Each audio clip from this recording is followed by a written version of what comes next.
I've often heard it said that, well, Jesus was a good guy. He was okay. He was a faithful and loyal Jew. But Paul started Christianity. And then others have said, hey, take a look in Romans chapter 2, verse 16, where Paul uses an interesting phrase there. He speaks about my gospel. My gospel. God will judge people as my gospel declares. Did he have a different gospel than Jesus? Well, scholars like Gordon Wenham have laid out a comparison of the main teaching of Jesus and the main teaching of Paul and have seen the harmony there and have seen the fact that there is not a new message that's taught by Paul. And in volume 4 of my series, Answering Jewish Objections to Jesus, I lay this out as well. Now, I understand how someone could get these impressions, because Jesus is talking about obedience to the law and things like that, and Paul is saying that justification comes by faith alone.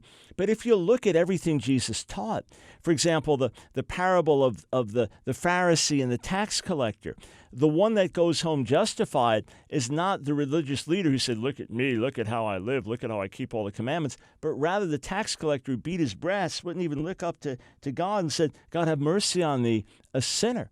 And it's Jesus hanging on the cross when the penitent thief confesses who he is. He says, today you'll be with me in paradise. These were gifts of grace. And even some of the parables of Jesus, for example, the last ones that get hired to work for the day get the same amount as the first. That's just God's generosity and grace and not based on our works. On the flip side, the parables that Jesus gave in terms of giving account, Paul teaches that also. 1 Corinthians 3, the fire will test the manner of the work, and we'll see what remains and what doesn't.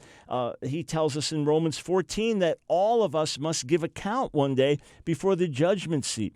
And in point of fact, the essential doctrine of who Jesus is, taught in the Gospels, is now further reiterated and fleshed out in Paul's teaching. So is it a new message? Is it another gospel? Of course not. And here's the other thing. If he came with this new message, how is it that the first believers didn't all discover that he was now trying to rewrite and change everything? No, in point of fact, there was common work together by the apostles, by the leaders, and preservation of the scriptures by the early believers, recognizing this is all God's word. You can look for disharmony, but if you read it rightly, you'll find harmony.